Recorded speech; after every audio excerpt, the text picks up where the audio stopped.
नमस्कार, डेली 24 भारत देख रहे हैं आप। मैं हूं आपके साथ साहिल दुरिया। बुलेटिन की शुरुआत करेंगे। रविवार देर रात मुख्यमंत्री डॉक्टर मोहन यादव राजधानी के तलैया स्थित यादगार शाहजहानी पार्क के रैन बसेरे पहुंचे और वहां रह रहे लोगों से मुलाकात की। उन्होंने रैन बसेरे में मौजूद राहगीरों और जरूरतमंदों से बातचीत कर उनकी समस्याएं और हालचाल को जाना। इस दौरान मुख्यमंत्री ने खुद सभी को गर्म चाय पिलाई और सर्दी से बचाव के लिए कंबल भी वितरित किए। इससे पहले उन्होंने PHQ के सामने लाल परेड ग्राउंड के शौर्य द्वार के पास महिलाओं और बुजुर्गों को, साथ ही काली मंदिर तलैया क्षेत्र में गरीब और जरूरतमंद लोगों को कंबल बांटे। रैन बसेरे में रात गुजार रहे लोगों ने मुख्यमंत्री के इस मानवीय और आत्मीय व्यवहार पर खुशी जाहिर की और उनके हाथों से चाय पीकर सम्मान और अपनापन महसूस किया। इनको कंबल दे करके उनकी कठिनाई मदद करने का प्रयास किया है और रैन बसेरा जो नगर निगम के द्वारा संचालित, इनमें सारी व्यवस्थाओं को चेक करने के लिए यहाँ जाए हूँ। उम्मीद करता हूँ कि हमारे सरकार के प्रबंधनों के माध्यम से, और केवल सरकार ने, समाज भी इस तरह की जागृति लाए। कई सामाजिक संगठन भी लगे हैं।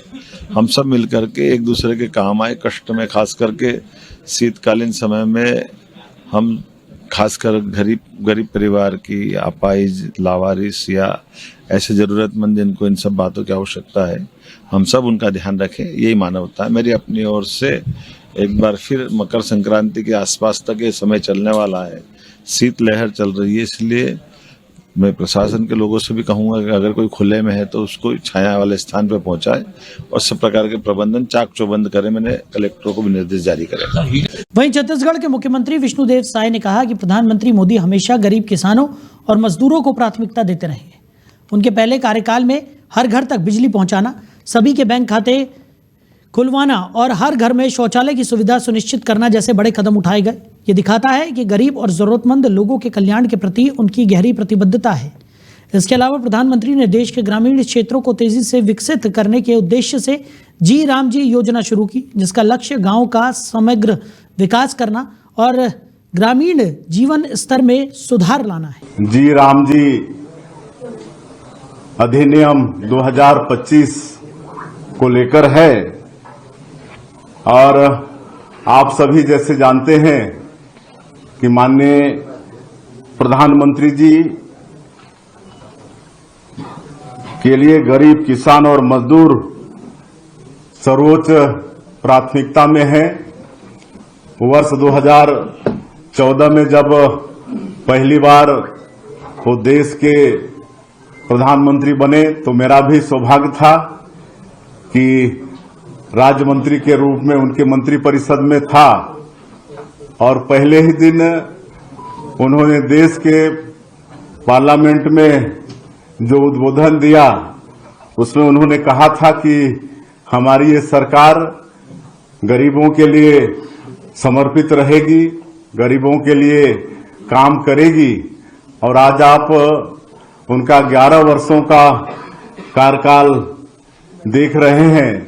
जिस तरह से उनके पहले कार्यकाल में गरीबों के लिए काम हुआ, हर घर में बिजली पहुंचाने का काम, सौभाग्य योजना के माध्यम से हर घर में बैंक अकाउंट देने का काम, प्रधानमंत्री जनधन खाता के माध्यम से हर घर में शौचालय निर्माण का काम, स्वच्छ भारत मिशन, हर गरीब के लिए पक्का का मकान, प्रधानमंत्री आवास देने का काम, ये सब काम पहले 5 साल में उनका हुआ और आज 11 वर्षों में उनकी कार्यशैली को हम देखेंगे, उनकी जो उपलब्धि है उसको देखेंगे तो निश्चित रूप से गरीब, किसान और मजदूर के प्रति उनकी प्रतिबद्धता साफ झलकती है। वहीं मध्य प्रदेश के डिप्टी सीएम ने विपक्ष के घेराव पर तीखा उत्तर दिया। उन्होंने कहा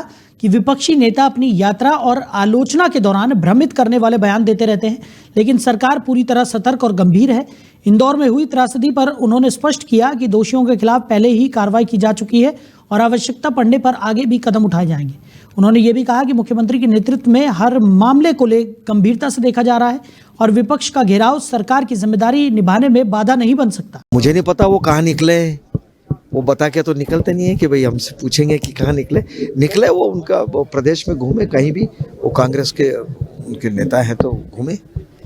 कोई विशेष मुझे नहीं लगता है कोई बताइए।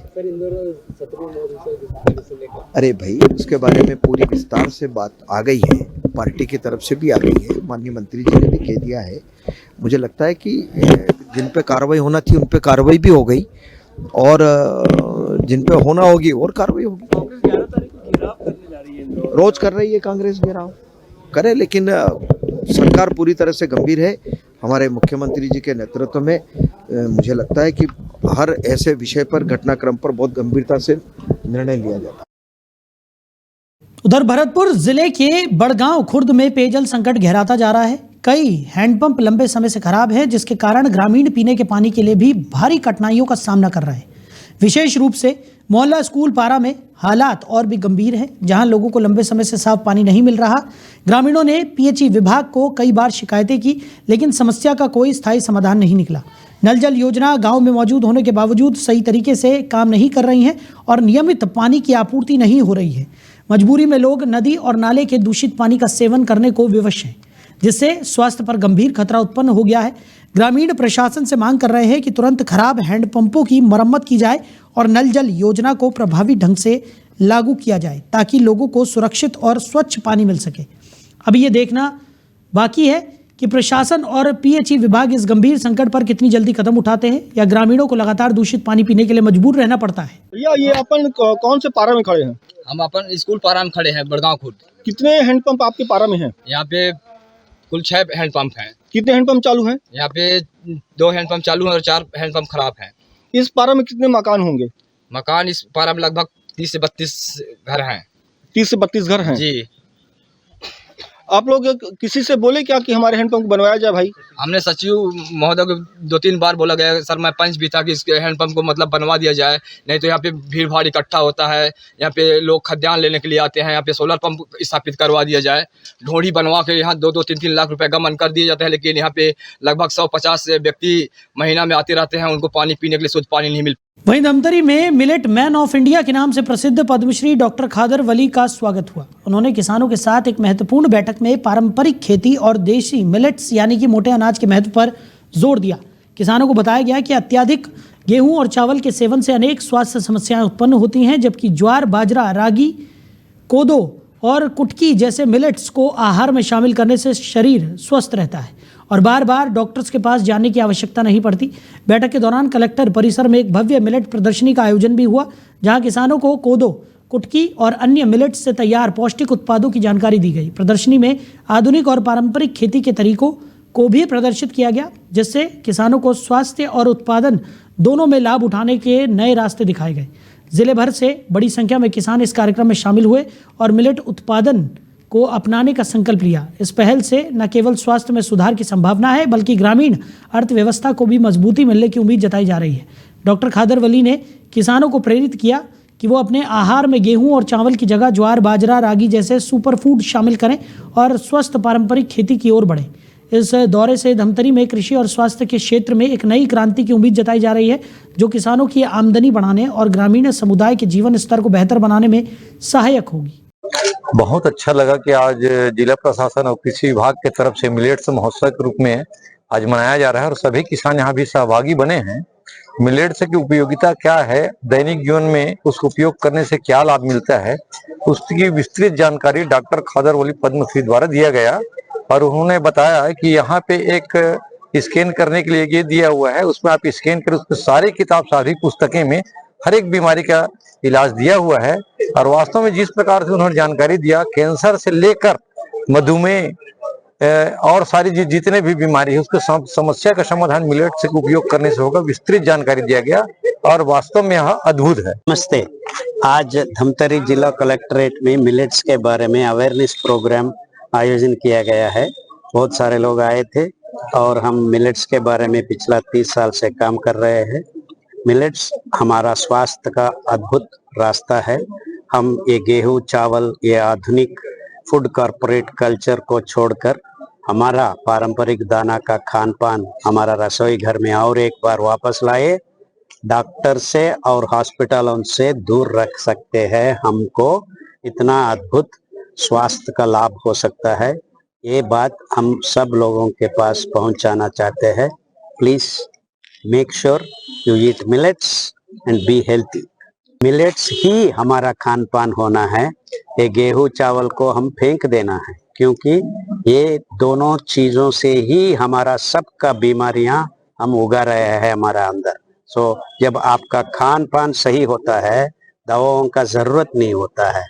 जब आप खान पान सही नहीं है, कोई भी दवा आपको काम नहीं करता है। तो वो सही खान पान हम ढूंढ लिया है, हमारा पारंपरिक दाना मिलेट से ही हमारा खान पान है। डॉक्टर से हमको दूर रखने का रास्ता मिल गया है। वहीं बस्तर पुलिस ने नशे के खिलाफ चलाए गए अभियान के तहत थाना बोधघाट क्षेत्र में बड़ी कार्रवाई करते हुए एक आरोपी को भारी मात्रा में प्रतिबंधित मादक पदार्थों के साथ पकड़ लिया। आरोपी के कब्जे से कुल 15 किलोग्राम डोडा चूरा और 323 ग्राम अफीम बरामद हुई, जिनकी अनुमानित कीमत लगभग 3.86 लाख रुपए बताई जा रही है।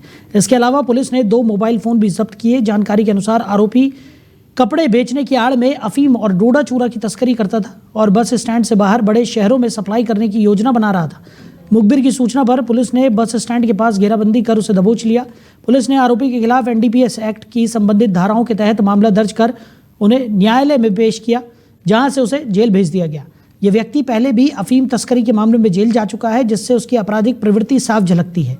इस कार्रवाई से क्षेत्र में नशे की अवैध गतिविधियों पर नियंत्रण के प्रयासों को बल मिला है और पुलिस ने चेतावनी दी है कि ऐसे अपराधों के खिलाफ कार्रवाई लगातार जारी रहेगी। तो आरोपी के पास से 15 किलो डोडा और अफीम बरामद की गई है। आरोपी कपड़े बेचने की आड़ में नशे की तस्करी कर रहा था। बस्तर में नशे के खिलाफ ये बड़ी कार्रवाई पुलिस की देखने को मिली।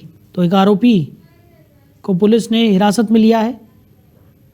बताया जा रहा है कि आरोपी कपड़े बेचने के बहाने नशे की तस्करी में संलिप्त था। उधर देवास में एक महत्वपूर्ण प्रशासनिक मामले में एसडीएम को निलंबित कर दिया गया है। ये कार्रवाई इंदौर में दूषित पानी से हुई मौतों और कांग्रेस द्वारा किए गए प्रदर्शन से संबंधित एक आदेश के संदर्भ में हुई। आदेश में न केवल तथ्यात्मक त्रुटियां थी, बल्कि उनमें मंत्री के प्रति आपत्तिजनक भाषा का उपयोग भी किया गया था। एसडीएम के साथ उनके रीडर को भी पद से हटाया गया। 3 जनवरी 2026 को देवास एसडीएम कार्यालय से एक आदेश जारी किया गया था, जिसका उद्देश्य कांग्रेस प्रदर्शन के दौरान कानून व्यवस्था बनाए रखने के लिए अधिकारियों की ड्यूटी तय करना था। लेकिन आदेश में इंदौर जल त्रासदी का संदर्भ देते हुए गलत आंकड़े प्रस्तुत किए गए और मंत्री के विवादित शब्द का अनुचित रूप से उल्लेख किया गया। यह प्रशासनिक मानकों और सेवा आचरण नियमों के खिलाफ माना गया।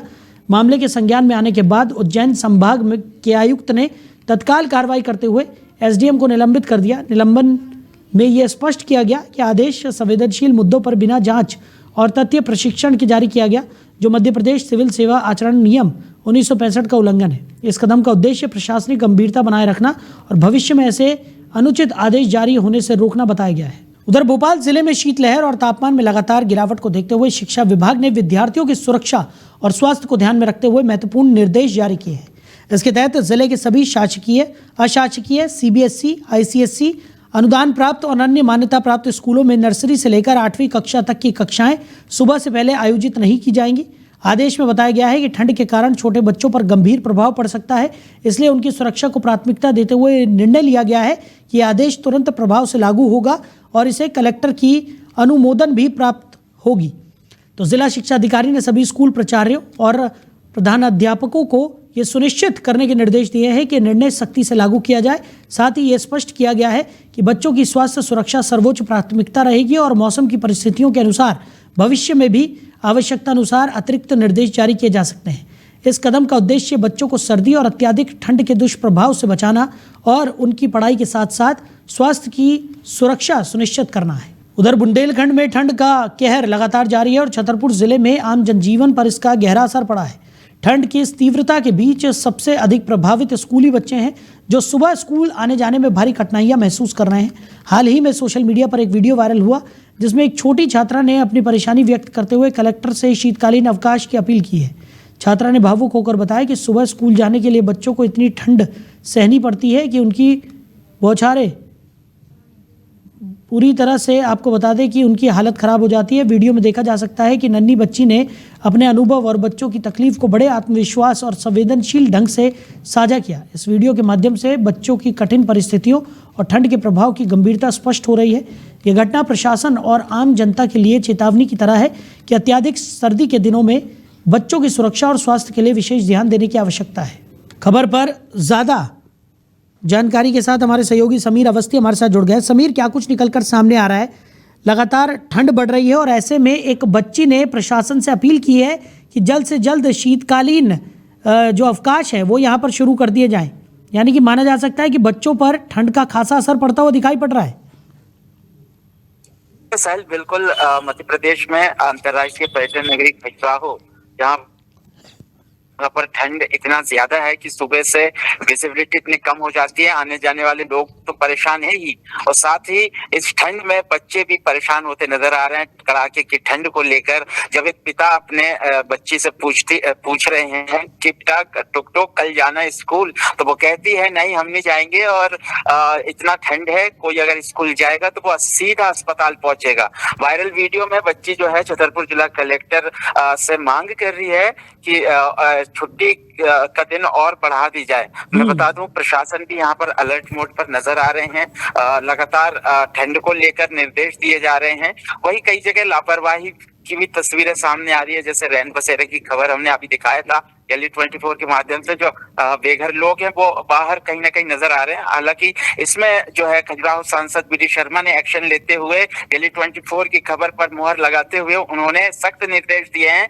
कि बिल्कुल लापरवाही बर्दाश्त नहीं की जाएगी। खजुराहो में रैन बसेरा जो है वो चालू कर दी गई है। और दूसरा, ये जो वीडियो की बात है, तो बच्चे परेशान हैं, स्कूल कैसे जाएं, अभिभावक भी कहीं ना कहीं आप चिंतित होते नजर आ रहे हैं। और प्रशासन उम्मीद है इस वीडियो को, जो वायरल वीडियो है, इस पर एक्शन लेंगे ताकि ठंड से लोगों को बचाव हो सके। मैं बता दूं आपको, कई जगह शहरी क्षेत्र में देखा जा रहा है नगर परिषद के द्वारा अलाव के इंतजाम किए जा रहे हैं, लेकिन लोग जो है ठंड तो इतना ज्यादा है मध्य प्रदेश में, छतरपुर जिले में खास तौर से देखा जाए तो लोग जगह जगह पर एकत्रित हो जाते हैं, अलाव जला रहे हैं, ठंड से बचाव के नए नए तरीके से उपाय आजमा रहे हैं। साहिल जी।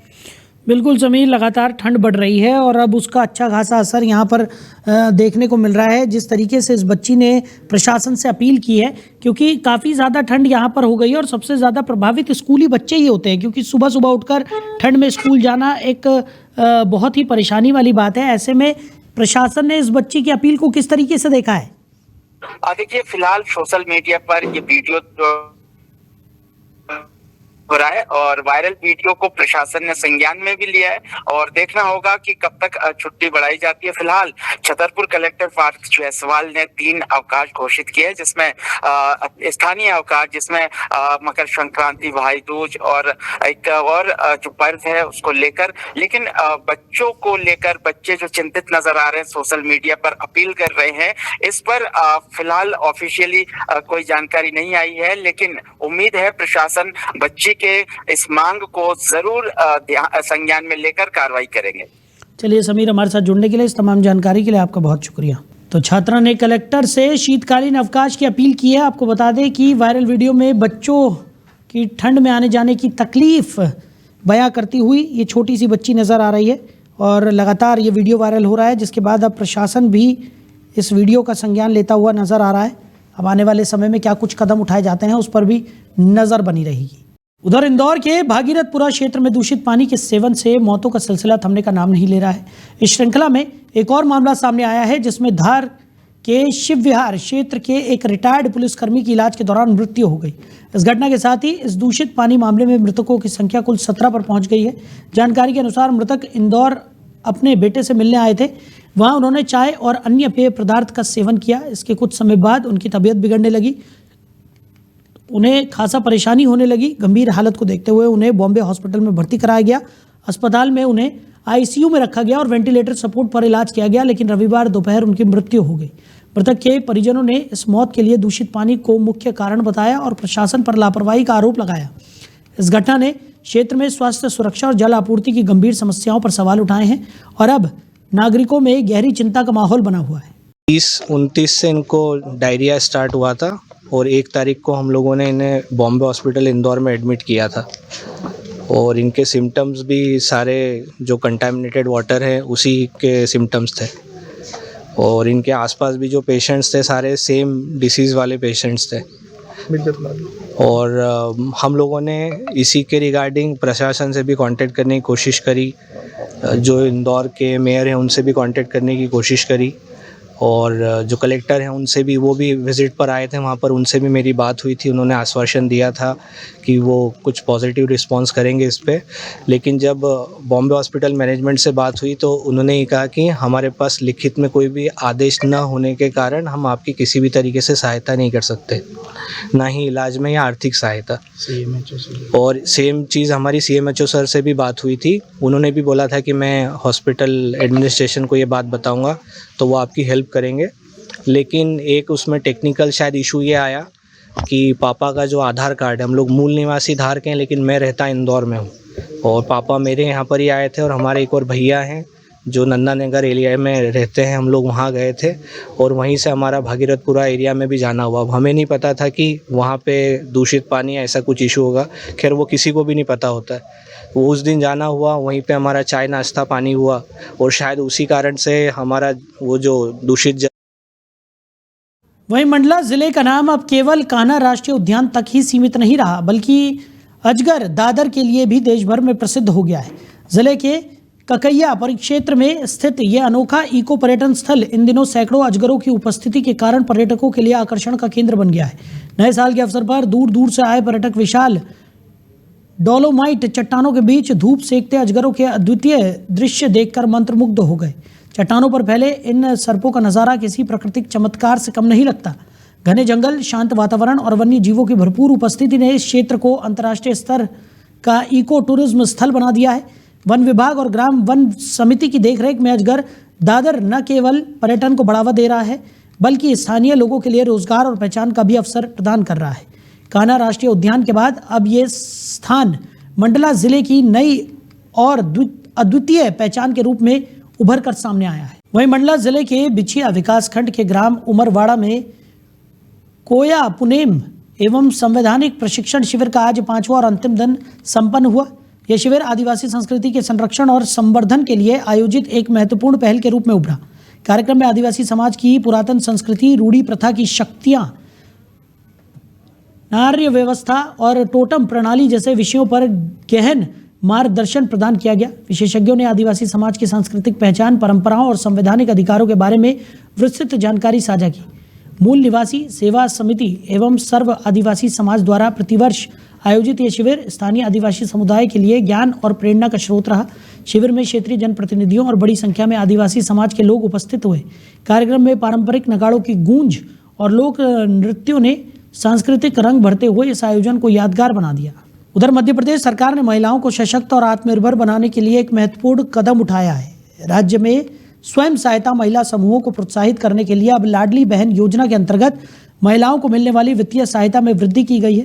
पहले यह राशि 1250 रुपये थी, जिसे अब बढ़ाकर 1500 रुपये कर दिया गया है। इस योजना का उद्देश्य महिलाओं को आर्थिक रूप से सशक्त बनाना, उन्हें बैंक ऋण लेने में सहायता प्रदान करना और उनके सामाजिक एवं आर्थिक विकास को सुनिश्चित करना है।